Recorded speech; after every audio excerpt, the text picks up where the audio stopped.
இங்கே நிறைய பேர் அவங்களுடைய வாழ்க்கையை பார்த்தீங்கன்னா, ஒரு மிஷின் வாழ்க்கை மாரி ஓடிக்கிட்டே இருப்பாங்க. சில பேர் பார்த்தீங்கன்னா, என்னடா வாழ்க்கைன்னு சொல்லி படுத்து படுத்து தூங்கிட்டே இருப்பாங்க. சில பேர் பார்த்தீங்கன்னா, அவங்களுக்கு கிடைக்கக்கூடிய வாழ்க்கைய வீணடிச்சுக்கிட்டே இருப்பாங்க.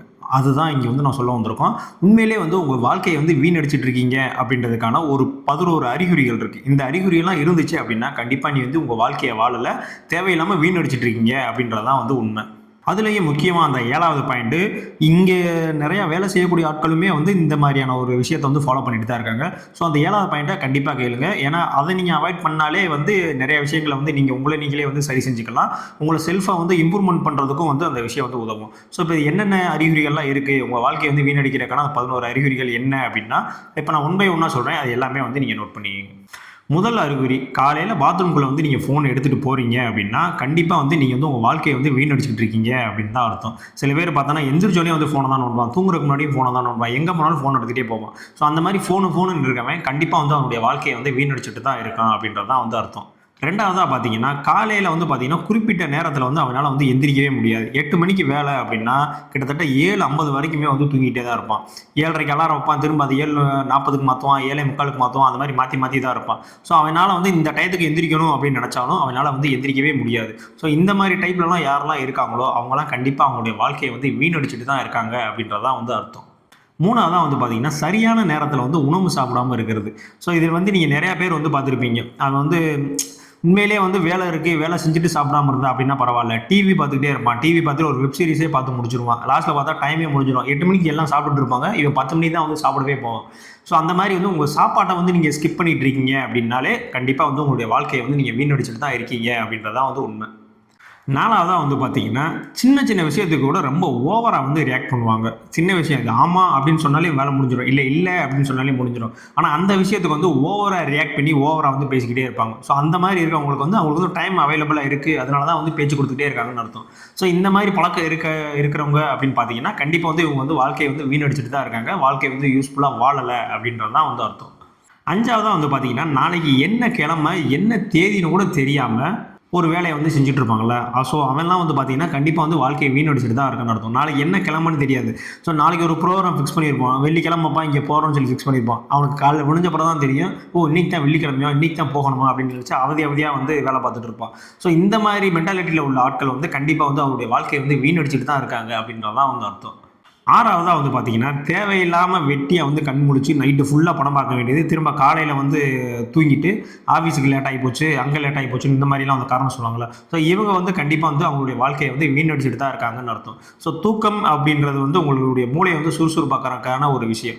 ஸோ அதவே நம்ம தடை செஞ்சுட்டு நான் படம் பார்த்துட்டு இருக்கேன், 12 மணி வரைக்கும் சினிமா பார்த்துட்டு இருக்கேன் அப்படின்னா அவங்க பார்த்தீங்கன்னா கண்டிப்பாக அவங்களுடைய வாழ்க்கையை வீணடிச்சுட்டு தான் இருக்காங்கன்னு தான் அர்த்தம். 7வது பாயிண்ட், ரொம்ப முக்கியமான பாயிண்ட் என்ன அப்படின்னு பார்த்தீங்கன்னா, இன்னைக்கு தேவை எவ்வளவு அதை மட்டும் பார்த்துட்டு அதுக்கு மட்டும் வேலை செய்கிறது. இது நிறைய பேர் நீங்கள் பார்த்துருப்பீங்க.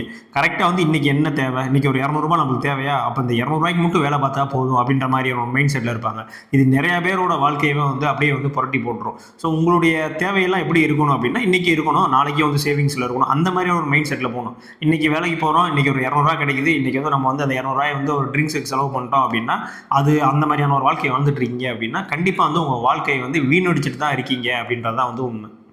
8வது பார்த்தீங்கன்னா, உங்களுக்கு கொடுக்கப்பட்ட ஒரு வேலையை செஞ்சு முடிக்காமல் அதுலேருந்து தப்பிக்கிறதுக்கு காரணம் தேடுவாங்க. ஸோ அடுத்த ஆளை ப்ளேம் பண்ணிக்கிட்டே இருப்பாங்க. அந்த தப்பு நீங்கள் தான் பண்ணியிருப்பீங்க, ஆனால் அந்த தப்பை உங்களால் ஒத்துக்க முடியாமல் இவங்க இது பண்ணனால தான் என்னால் இப்படி ஆயிடுச்சு, இவங்க இப்படி பண்ணனால தான் இப்படி ஆயிடுச்சுன்னு சொல்லி அடுத்த ஆளை ப்ளேம் பண்ணிகிட்டே இருப்பாங்க. இந்த மாதிரி ப்ளேம் பண்ணிகிட்டே இருக்கக்கூடிய ஆட்கள் கண்டிப்பாக அவங்களுடைய வாழ்க்கையை வீணடிச்சுட்டு தான் இருக்காங்க அப்படின்றது தான் உண்மை.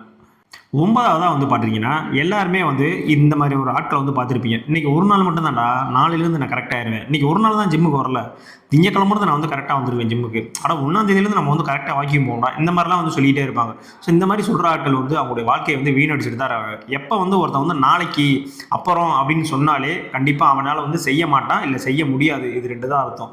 இந்த மாதிரி மென்டாலிட்டியில் இருக்கக்கூடிய ஆட்கள் கண்டிப்பாக அவங்களுடைய வாழ்க்கையை வீணடிச்சுட்டு தான் இருக்காங்க அப்படின்றது தான் உண்மை. 10வதாக பார்த்தீங்கன்னா, நீங்கள் செஞ்ச ஒரு தவறு, நீங்கள் ஒரு தவறு செஞ்சிருவீங்க, ஆனால் அது தவறுன்ற விஷயம் அடுத்தவங்களுக்கு தெரியுதோ இல்லையோ, அந்த தவறுன்ற விஷயம் உங்களுக்கே தெரியும், ஆமாம் நம்ம பண்ணது தப்பு தான் அப்படின்னு. ஆனால் அதை ஒப்புக்கொள்ளாத ஒரு மனநிலை, அதை அக்செப்ட் பண்ணிக்கவே மாட்டாங்க. இல்லை நான்லாம் இப்படி பண்ணலை அப்படின்ற மாதிரி அதை மறுத்து பேசிக்கிட்டே இருப்பாங்களோ. ஸோ அந்த மாதிரி சுச்சுவேஷனில் இருக்கக்கூடிய ஆட்கள்லாம் பார்த்தீங்கன்னா கண்டிப்பாக அவங்களுடைய வாழ்க்கையை வீணடிச்சுட்டு தான் இருக்காங்க கடைசியாக 11 பார்த்தீங்கன்னா ரொம்பவுமே வந்து சோம்பேறித்தனமான ஆட்கள். எந்த வேலைக்குமே போமாட்டான். ஃபுல்லாக வந்து டிவி பார்ப்பான், நல்லா சாப்பிடுவான், தூங்குவான், ஊர் சுத்துவான். இந்த மாதிரியான மைண்ட் செட்லேயே வந்து இருந்துட்டு நான் வந்து வாழ்க்கைய என்ஜாய் பண்ணிட்டு இருக்கேன் அப்படின்ற மாதிரி அவனவே வந்து ஏமாத்திக்கிறோம். ஸோ இந்த மாதிரி மைண்ட் செட்டில் உள்ள ஆட்கள் வந்து கண்டிப்பாக வந்து உங்களுடைய வாழ்க்கையை வந்து வீணடிச்சுட்டு தான் இருக்கீங்க அப்படின்ற மாதிரி தான் சொல்கிறாங்க. ஸோ இந்த 11 கேட்டகரியில் நீங்கள் எந்த கேட்டகரியிலலாம் இருக்கீங்க, இதில் எந்த பாயிண்ட்ஸ் எல்லாம் வந்து உங்களுடைய தொடர்புடையதாக இருக்குது அப்படின்றதெல்லாம் பார்த்து கமெண்ட் பண்ணுங்கள். முடிஞ்ச அளவுக்கு இந்த ஒரு 11 விஷயத்தையும் நீங்கள் கொஞ்சம் கரெக்ட் பண்ணீங்க அப்படின்னா உங்களுடைய செல்ஃபாகவே வந்து நீங்கள் வந்து உங்களை இம்ப்ரூவ் பண்ணிக்கலாம். உங்களுடைய வாழ்க்கை தரத்தை வந்து இன்னும் கொஞ்சம் அதிகப்படுத்திக்கலாம். ஓகேங்க. இதே மாதிரியான அடுத்த ஒரு மோட்டிவேஷனல் இல்லை செல்ஃப் டெவலப்மெண்ட் அல்ல ஸ்டோரி, ஜென் ஸ்டோரி அந்த மாதிரி கதைகளில் வந்து உங்களை வந்து சந்திக்கிறேன். இந்த வீடியோ பிடிச்சிருந்துச்சி அப்படின்னா உங்கள் ஃப்ரெண்ட்ஸ் எல்லாத்துக்குமே ஷேர் பண்ணுங்கள். நம்ம சேனலை சப்ஸ்கிரைப் பண்ணாமல் பார்க்குறவங்க கண்டிப்பாக வந்து சப்ஸ்கிரைப் பண்ணி பாருங்கள். அது மட்டும் இல்லை, நம்மளுக்கு வந்து பார்த்தீங்கன்னா மூவி ரிவ்யூ சேனல் ஒன்று இருக்குது, மூவி எக்ஸ்ப்ளோரிங் அப்படின்னு சொல்லிட்டு. உங்களுக்கு புது படத்தினுடைய ரிவ்யூஸு இல்லை மூவி ரெக்கமெண்டேஷன்ஸ் வேணும் அப்படின்னா அந்த சேனலை வந்து சப்ஸ்கிரைப் பண்ணிங்க. அந்த சேனலுடைய லிங்க் வந்து நான் வந்து டிஸ்கிரிப்ஷனில் கொடுத்துருக்கேன். கண்டிப்பாக மறக்காமல் சப்ஸ்கிரைப் பண்ணிங்க, பெல் பட்டன் அமைங்க. இதே மாதிரியான அடுத்த ஒரு வீடியோவில் வந்து சந்திக்கிறேன். பாய்.